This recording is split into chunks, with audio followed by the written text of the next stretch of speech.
O Evangelho como me foi revelado de Maria Valtorta, parte 109, Ameaças e Suspeitas. Caminhavam pela estrada principal, e eis que surge por trás o carro de Joana, puxado por 2 robustos cavalos. Seguiam para Caná. Nele, as discípulas, Marziã e Isaque, com Mananem, o fiel protetor. A alegria foi enorme, apesar da angústia de Maria com as ameaças contra o seu filho. Nem Marta nem Maria estavam, pois Lázaro não estava bem. Mananem contou que alguém de Herodes havia ido até ele e lançado boatos dolorosos. Na verdade, Pilatos já havia advertido todos os truculentos e ordenado que nenhuma rebelião acontecesse naqueles dias. Joana também contou que Cusa os alertara que era inútil fugir. Herodes morria de medo que Herodíades o arruinasse aos olhos de Roma. A morte de João Batista havia insuflado o povo contra ele. Sabia que o pior castigo seria perder a proteção odienta de Roma e ser agredido pela revolta popular.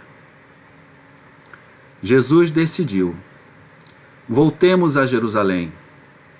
As mulheres tornem a subir no carro, e com elas irão Mateus, que está cansado, e Bartolomeu, que está gripado. Descansaremos em Betel com Joana. Marziã, Mananem, Isaque e todos os outros foram a pé seguindo o carro. Marziã, já um rapazote de 14 anos, escutava e escrevia sem parar. Anotava tudo e pedia para que alguém repetisse o que havia sido dito. Era um grande observador do Mestre Jesus. Logo, Tomé veio saber se poderiam passar em Ramá para abençoar o sobrinho que havia nascido. Sua família desejava muito conhecer Jesus e aproveitariam para pernoitar com eles. Com muito gosto, Tomé. Assim entraremos descansados em Jerusalém. E Tomé foi à frente avisá-los. Mananem também achou melhor ir mais rápido para poder saber se havia alguma má notícia. E assim entraram em Ramá. Tomé não cabia em si de tanta alegria. Atravessou o povoado como um triunfador. A casa da irmã gêmea de Tomé era uma típica casa dos abastados judeus. A fachada quase sem janelas, portão de ferro, terraço servindo de telhado e muros altos, rodeando toda a casa.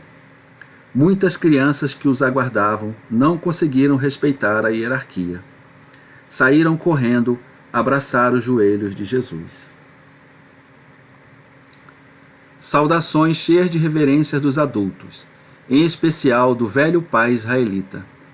Foi levantado por Jesus para beijá-lo em reconhecimento à sua generosidade ao lhe dar um apóstolo. E feliz, o pai exclamou: Deus me amou demais, quis que meu filho fosse bem mais que um levita. Ele vê constantemente a Deus e recebe ordens dele. E elevando as mãos trêmulas, rezou a oração do patriarca Jacó sobre o filho. Depois pediu: agora, Senhor, abençoa a todos desta casa. Jesus, abrindo os braços, entoou a bênção de Moisés, acrescentando algumas palavras suas. Todos estavam comovidos e estáticos. Em seguida, uma explosão de alegria contagiou a todos. No dia seguinte, saíram para ver algumas vinhas de qualidade superior, que com orgulho o velho ia mostrando e dando as explicações. Jesus, com benevolência, escutou todo o processo de poda, como a coisa mais importante do mundo. No fim, disse a Tomé: deverei abençoar este dote de tua irmã? Ah, Senhor, tua presença aqui já é uma bênção. Mas se queres, levanta tua destra e certamente seus frutos serão santos. E o pai acrescentou: e eu os esmagarei e os mandarei na próxima Páscoa, para que uses no cálice do ritual. Está dito: quero na próxima Páscoa consumir deste vinho. Vários grupos se aproximaram. Certamente Tomé havia trabalhado bem na época do inverno. Um deles perguntou: todos nós ficamos justos com a bênção que destes? Não por meio dela, mas dei a todos a força para realizarem boas obras. Mas nem todos se salvarão. Senhor, creio no que dizes, mas não sei fazer mais do que obedecer às leis. Sou pouco generoso. Faço só o que devo fazer, sem me preocupar muito com os outros. Eu me salvarei? Tu te salvarás, mas por que ser avarento com Deus, que é tão generoso contigo? Querer apenas tua salvação e não a santidade, que te daria a imediata paz eterna? Tens razão. Da forma que ajo, terei de obrigatoriamente passar pela purificação, purgatório, antes de chegar à paz eterna, não é? Sim. A porta do céu é estreita, baixa, nua e pedregosa. Para passardes precisais ser ágeis, rápidos, sem pompa ou materialidade. Isto é, serdes espirituais e não obesos pela matéria, pelas pompas, rígidos com a crosta dos pecados e incapazes de se dobrarem, corroídos pela soberba. Estes não entram.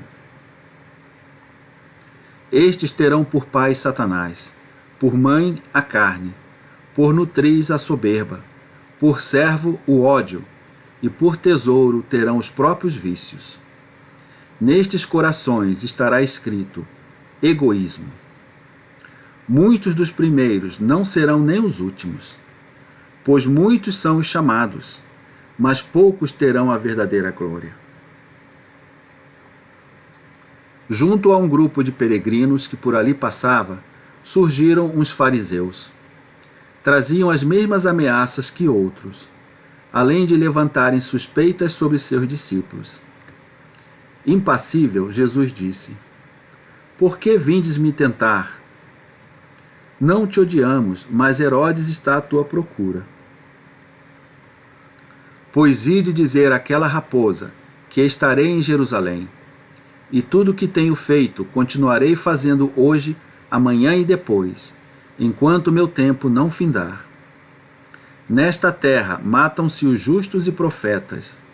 Nela eu morrerei, mas não pelas mãos de Herodes. Não ponhais nas costas dele todo este louco desejo de matar, mas tomai cada um de vós a vossa parte. O cordeiro está sobre um monte, ao qual sobem de todos os lados os lobos e chacais para estrangulá-lo. Os fariseus se retiraram sob a saraivada de verdades que ouviram.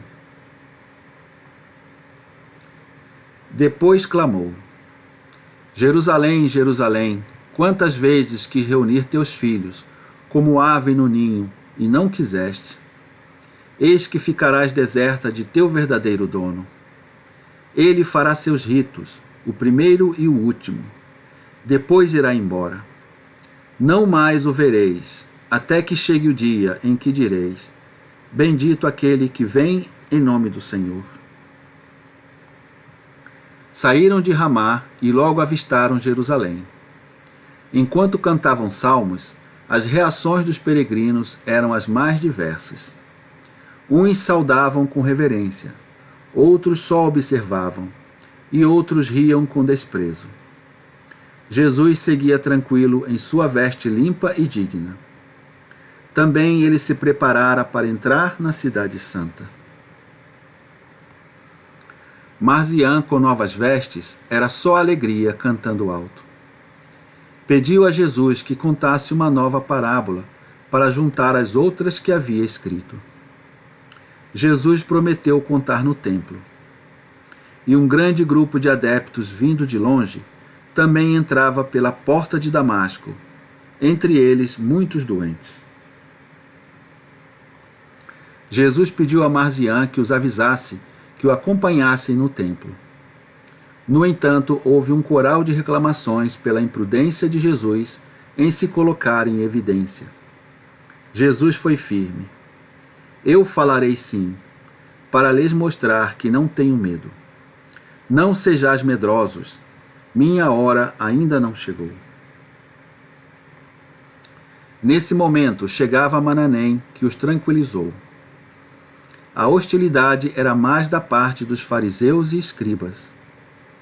E assim, tranquilos, entraram pelo lado da fortaleza Antônia, passando pela agitação pouco sagrada dos mercadores e cambistas. Jesus respirou fundo e pareceu crescer em sua postura solene e severa.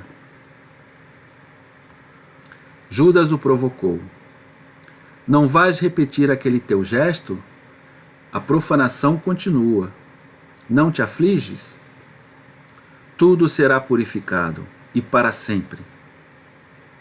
Judas deu um sorrisinho sarcástico enquanto Jesus cumprimentava José de Arimateia, que passava ao longe. Fizeram os rituais devidos e foram todos para o pátio dos gentios.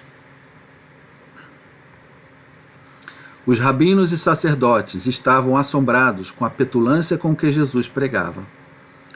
Começou pedindo que todos rezassem pelos distantes, pelos ausentes e pelos que nem sabiam que tinham alma, mas que eram filhos de um único Deus. Todas as almas gritam a Deus em suas prisões corporais, procurando a luz. Tenhamos piedade delas. E fez a oração do Pai Nosso, meditando cada frase.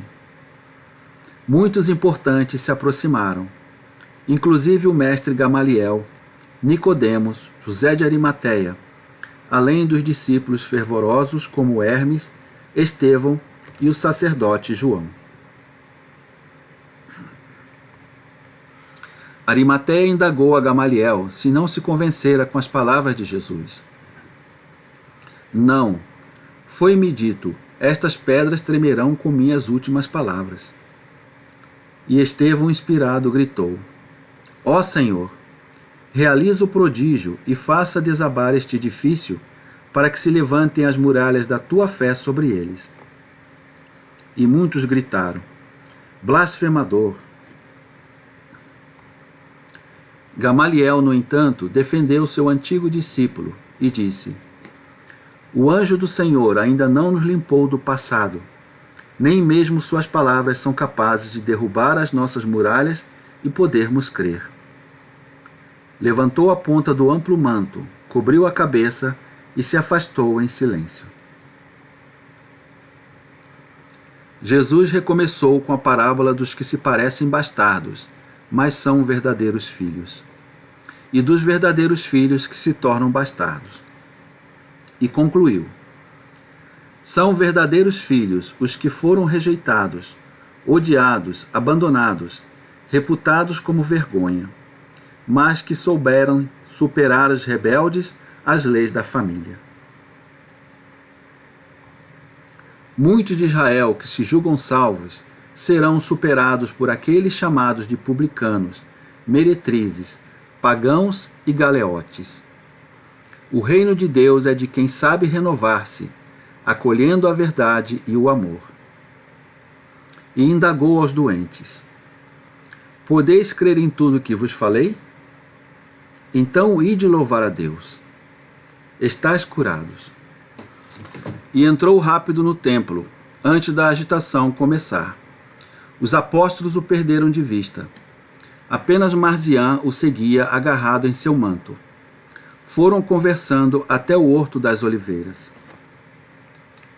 Senhor, quando maus sacerdotes falam, devemos ouvi-los? Sempre, por respeito à missão deles. Mas se eles exercem mal esta missão? Deus suprirá, não existe ninguém completamente bom ou mau. Nem o Doras? Doras foi um marido honesto e bom pai. Portanto, não foi completamente mau. Nem Judas é mau? Não é totalmente bom nem mau. Não estás convencido? Convencido estou de que és completamente bom e privado de qualquer maldade. Querido, não é que eu não veja o mal, e também não é prudência, somente para não faltar com a caridade. Procederei assim também nos séculos futuros. Se eu não cobrir essas partes feias com um véu e não encaminhar-vos, jamais tereis uma atitude verdadeira de misericórdia. Lembra-te disto. Senhor, mas é difícil diante de certas evidências. São tantas. Judas é uma evidência para ti? O que ele te fez? Marzian escapou de suas mãos e saiu gritando. É um profanador, mas não posso contar. E disparado foi se esconder. O gesto de dor de Jesus era realmente inconsolável. Seus gritos chamaram a atenção dos da casa no Getsemane. Maria e as discípulas, Cleofas, Salomé e Porfíria, saíram correndo preocupadas. O que houve com meu filho? Perguntou Porfíria aflita. Marzian foi lá para cima, mas logo volta. Depois pediu que providenciassem alimento aos que chegariam. Ficou só com a mãe. Filho, o que aconteceu com Marzian? Parecia envergonhado. Nem veio nos saudar? Foi uma pergunta que eu lhe fiz. Maria se calou numa inquietação profunda. Depois disse: Filho, ele está começando a ser homem, e Satanás morde todos os homens. Tem pena dele, suplicou ela. Como és mãe, mas ele não pecou, está sofrendo com o choque de uma revelação. Mas o levarei a Betânia comigo para lhe mostrar que o entendo. Qualquer palavra seria demais, e não haveria nenhuma que amenizasse o violador dessa inocência. Perturbar um coração assim é grande delito. Vamos procurar Marzian. Diante de ti, ele não fugirá. Ao encontrá-lo, Maria disse: Estás apanhando flores para mim, filho? E o abraçou. Não, mas estava com saudades, disse com lágrimas nos olhos. Mas agora vamos, é preciso te arrumar, pois vais com Jesus a Betânia. O garoto deu um pulo e, ainda confuso, se lançou no peito de Jesus. Próximo capítulo: Imensa Família.